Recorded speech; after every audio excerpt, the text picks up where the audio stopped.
What's up, and welcome back to another episode of the Motivating Force podcast. I am host Sway, and joining me as always we have Justin.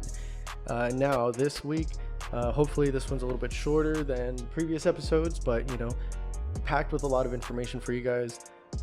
This one I'm going to be name dropping a lot of higher echelon people, but the topic originally comes from first name drop when I was listening to a podcast with our wonderful leader and savior Joe Rogan.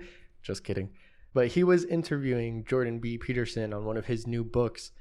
And there was just something that they said. It was like a fleeting thought that they were just talking. And, when you have intellectuals and people that, that they studied psychology and communication, this is where that really plays into key, because sometimes it's just the way that you say things that sticks with people to make them really stand back and go, wait a second. That really hit home. For example, for me, there was something that Jordan said to Joe Rogan, and like I said, it was a fleeting thought. But for the next 10 minutes of this 2-hour-long podcast, I was sitting there in my car driving and just stuck replaying what he said over and over in my head. And the quote goes, "We must rescue the wisdom of the past," right? He was just talking about reading books and how we should be teaching our kids to continue reading and learning the wisdoms that they have from our past, right? But then they just kept going on, like if he never even said that.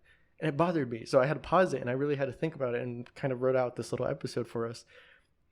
And it stuck with me because it's the way that he said it. And another person, that we talk a lot about is Jocko Willink. And there was another podcast where he was talking about how when he went back, he enlisted into the Navy SEALs, and then after, when he had to go to officer school, right, he had to go back and get his bachelor's degree, and he got in as an English major. Why is somebody that's hard and battle ready, that's going to be, killing people left and right, why are they going to take courses on becoming an English major? But the way that he described it and the reasoning behind it was that he needs to be able to sound eloquent and give orders precisely and affirmatively, so then people can understand and grasp the full concept of what he's trying to tell people to do, right? So when you have people that are in public speaking, when they say things, it hits people a different way than you're intending it to, right? So that's why it's important to speak clearly.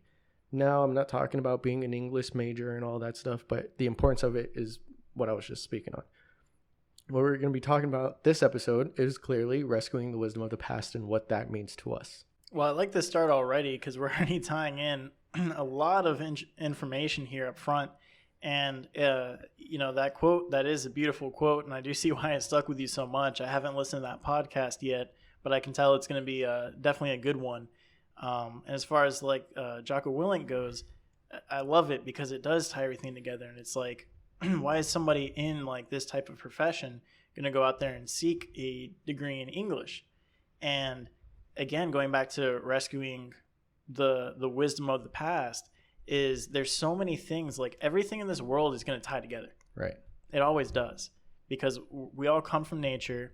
We're all, we all have our human nature, and there's only so much to go off of with that. And we have thousands of years of people who have been studying and philosophizing on all these things, that it's foolish for us to think in the modern times that we're this different creature. Right. We're this evolved being that's past that. And well, how do you think we got here then? And everything does come back around full circle, and being able to be more proficient in your language does affect the way that people think so much, because just using the right vocabulary can shift your mindset a lot of times for multiple different reasons. And it's great to be able to use that. And again, going back to Jordan B. Peterson here, using that quote, I mean, I know for him, he really does think heavily on that. And it is a major issue. And I think in our modern times, it is a bigger issue. And not so much on book reading per se, but just being able to stay educated and continually just wanting to learn. Right. It's something we need to get back to. Right, and that's kind of the whole point of why we've been doing the episodes on Sir Isaac Newton and Chrysippus and different Stoic philosophers, or whoever the case may be. I've been kind of pushing more along those lines because I do find that interesting, but I also like this resonates with me in a different way. Like rescuing the wisdom from the past is something that really means a lot because, like you said, history repeats itself, and we have to be able to adapt to what's going to happen or the changing times. And I know you mentioned how like people think that we're now a different species, that we're nothing like what we were back then. But that's where that's where people are wrong, because I mean, I've said that technology has evolved in such an incredible pace that I feel that we aren't well adapted towards it. And it's finding the little things that we can start using to benefit from, instead of evolving to a point where we have like a shorter attention span, because that's a devolution, where we're so used to, our kids, our younger teens that are around us, like they have such a shorter attention span because they're used to getting information in 30-second bursts, minute bursts. Like a minute's even too long for some kids, and that's where that devolution happens. That's where we do start to repeat and go back to like a caveman sense of like human nature. But if we start using things that technology has been able to provide to us to be educated, to learn from the past, to rescue that wisdom that the people have, that they've led lives before us. I mentioned in the Chrysippus episode that, a lot of those writings that he hasn't made its way to us now. Like we lost a lot of those writings because, they weren't in that same technological form that we have now. They were all paper, they were like Sanskrit, whatever kind of material that they used, it fades. But with technology, that's always going to be there until, EMP burst goes off and we lose all internet. But it'll be the next great burning of the Library of Alexandria. Yes, great burning of the internet. Yeah. And I mean, we should just use those things and take advantage of it while we have that potential now, and especially, like I said, we have to learn from our mistakes. We have to learn from the successes, even from the past. A lot of people give like angry looks when people are reading like books on the like World War II and like Nazis, and not in like that they want to honor them, but it's learning from the mistakes that Nazis have put out there, and killing religious people and certain people of color just because of what you want to be a supreme race. But if you don't show that to kids, they're going to start leaning down certain paths again because they don't know what wrong means. And that's why I feel like, obviously reading books is the most important way to get information. Like we always preach on read books, have a book collection, whatever it is, just get information in that way.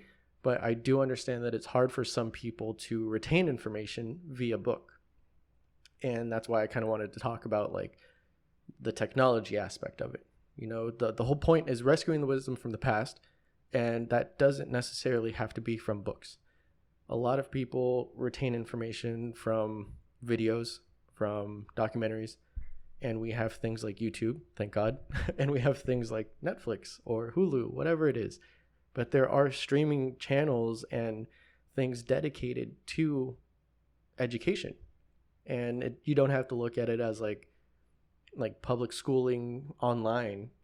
These are very entertaining videos that they put together, so then you really retain that information that you're getting.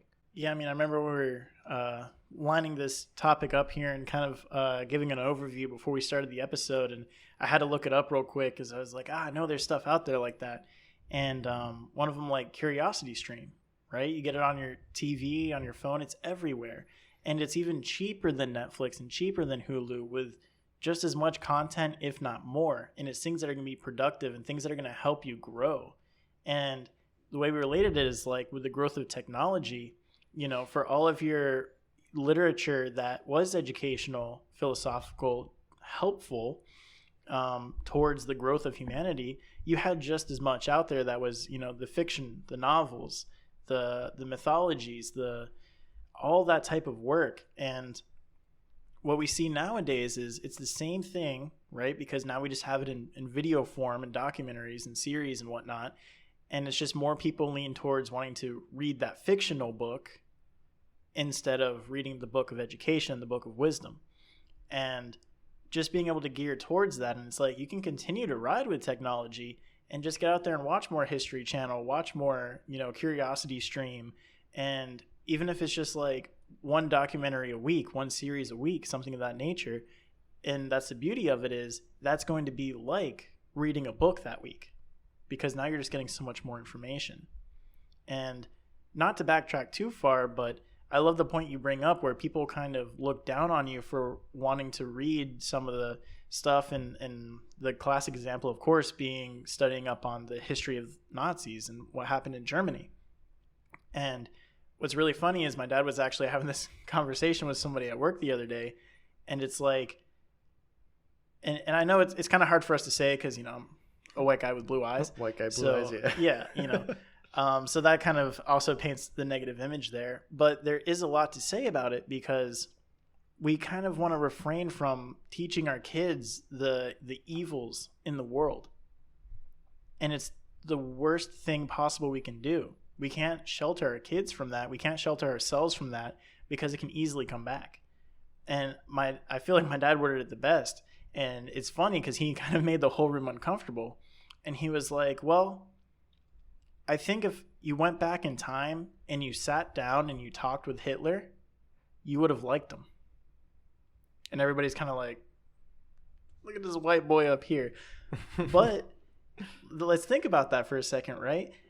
Hitler, as evil as he was, and the atrocities that happened in Germany, he didn't become a leader because he was an ass, because he was evil. Nobody's like, oh, that guy's evil, he's going to kill a bunch of people, I want to work for him.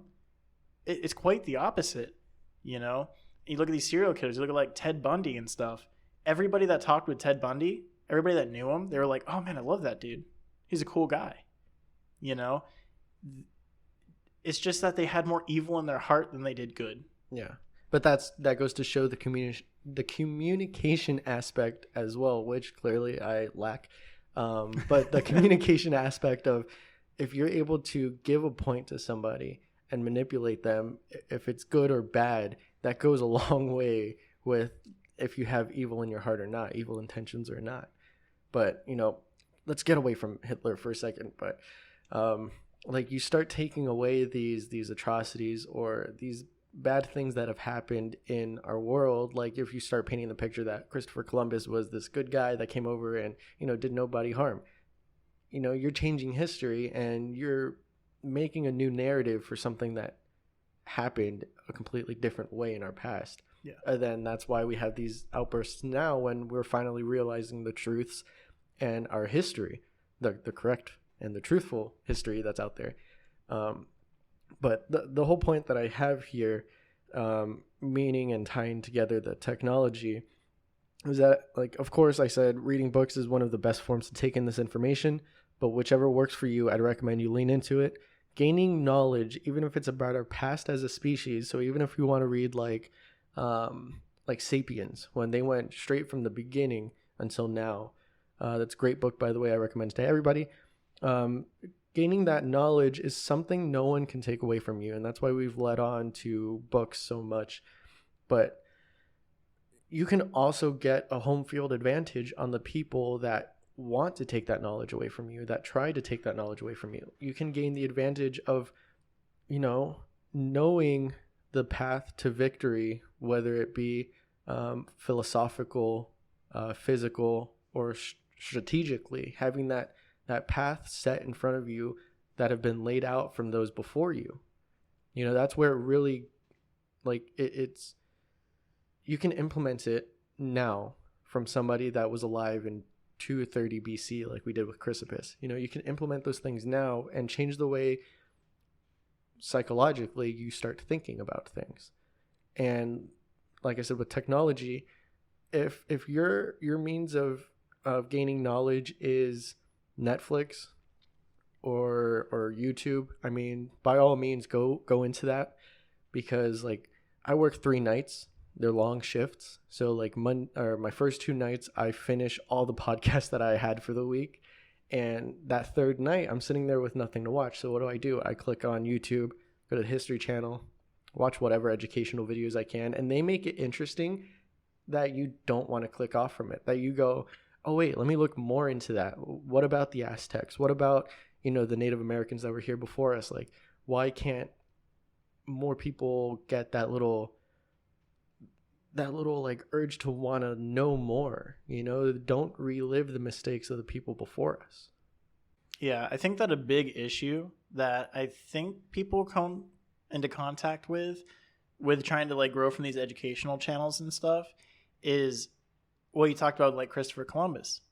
There's always going to be a narrative that's going to be pushed, and people aren't stupid. They're going to see that, they're going to realize that, and they're like, I don't want to watch this anymore, right? I can't tell you how many documentaries that I've stopped watching because I was like, I see the push. I see where this is all going. I know how this is going to end. They just want to get this one point across, and they're going to use little out of context parts of histories to prove their point.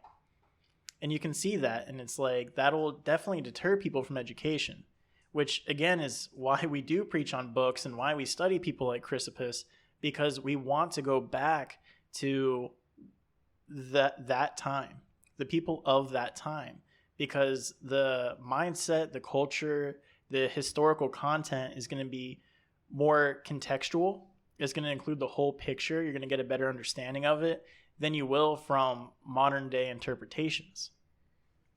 But again, that's just being able to decipher and pick out the content that you are trying to watch, you are trying to learn from, because again, with technology, there is just as much good out there as there is bad. So don't think I'm knocking watching documentaries or TV shows or whatnot, but just being able to wisely pick what you're trying to get into is what's going to really keep that interest going and keep that spark burning towards learning and educating yourself. Yeah, but okay, so even with the documentaries that do have that underlining narrative, people are still clicking on them, and hopefully we can get you guys to start like being curious into whatever documentary. If you like the New York Mafia and you find that interesting, there's plenty of Netflix documentaries on it. I think it's like Fear City. They have it where they recap the entire thing. If you like, serial killers, learn from evil that's been in our past. Countless, serial killer documentaries out there. And then I think there's like there's something I can't remember the title, but it's about the samurais in that era. That's also on Netflix, and I'm sure I'm just name dropping Netflix because I'm sure a lot of people have it or they use their friends, and that tells a lot about the Asian culture and the Asian experience back in that time. And if you find things like that interesting, even if it's just to click through it and then you find that narrative, that should at least keep that interest going for you to then go, okay, maybe I won't finish this documentary, but let me go get a book that's written by somebody in that time or written by somebody talking about that time. Hopefully that just gets that ball going so then you can keep gaining that knowledge and perspective into what people had to go through in our past. Yeah, I mean, that is a great point to drive home because because kind of like what I was trying to get, the point that I was trying to get at with that was trying not to like dissuade you from the topic, but it's realizing the narrative that people are trying to push today. And for myself, I like to think about why we're pushing those narratives. Obviously, coming forward with motivational speaking and life coaching and stuff, I like trying to be able to stay a little more present with everything and trying to get into the mindset of the community and of just everybody around today, all the culture of today. So I definitely see that point there. And it's great too because, I think a topic that could be hit on a little more right now, like when we talk about the fictional stuff and people listening to the fictional stuff or watching the TV shows like that, there's not a whole lot that's wrong with that, because we're not like saying, oh, you shouldn't be watching that. We're just saying you should fill your time up with some more educational stuff because the opportunities are there, the channels are there. I mean, Curiosity streams like $20 a year. Compare that to your Netflix cost. It's worth it. Crazy. It's like less than $2 a month. Yeah, and the information you're going to get is like past college level knowledge. But with the fictional stuff, there is so much truth to that, or there can be, of course, you're watching action dramas or whatnot, probably not so much, but, a lot of like historical fiction and whatnot, there's a lot of things in there that if you're well educated and well versed on what you're watching, you can kind of like pinpoint these things together because these ideas have to come from somewhere. And it's beautiful being able to see that realization. And I think like one of the strongest points on that, it's like watching Lord of the Rings, right? And going through reading the books for it, of course, watching the movies, it's like, it's this whole fictional mindset, but there's a lot of truth in it. There's a lot of story, a lot of like parables to say. Yeah. And I like that you bring up Lord of the Rings because, you know, I'm wearing one of them, and I'm a huge fan in that. And when you do become a fan in something like that, you start to look more into like the meaning behind things or how you can tie it into different concepts, right? So I was watching a documentary on how Tolkien made that series and made this world for himself. And it was very enlightening to find out that all of that world that he created in the time, and I think it was like around 1800s, this guy in the UK and like the suburbs kind of put together this entire world by tying in wisdom from the past. What do I mean by that? He took concepts from the Bible, so Christianity, Catholicism, took concepts from Hinduism, took concepts from Buddhism, all different religions around the world from things that have been written in the past, right? So this is kind of like that real world adaptation that you can take from being knowledgeable in the past. And he kind of made this whole storyline with key concepts. That's why like you can watch videos on how the Lord of the Rings ties in with like the Holy Trinity, right? Or the full circle, and then like different concepts in Buddhism, and then like the hero's journey. Of course, that's just English literature, but it's very it's almost motivational to think that somebody can just make an entire world. Like I keep saying that because he made Middle Earth. He made this an entire category and genre of fiction for people following to start writing about. He created the orcs. He created Middle Earth and like that whole concept of like, you know, he took like Scandinavian folklore and implemented that as well. Different mythologies all into this one story. And I think that's why the Lord of the Rings has, you know, lasted the test of time. Yeah, it's cool too because when you start to understand that, you see more of like what could have been. And that's what a lot of that fiction ties into. And that's where some of our greatest works of fiction come from, is the what if.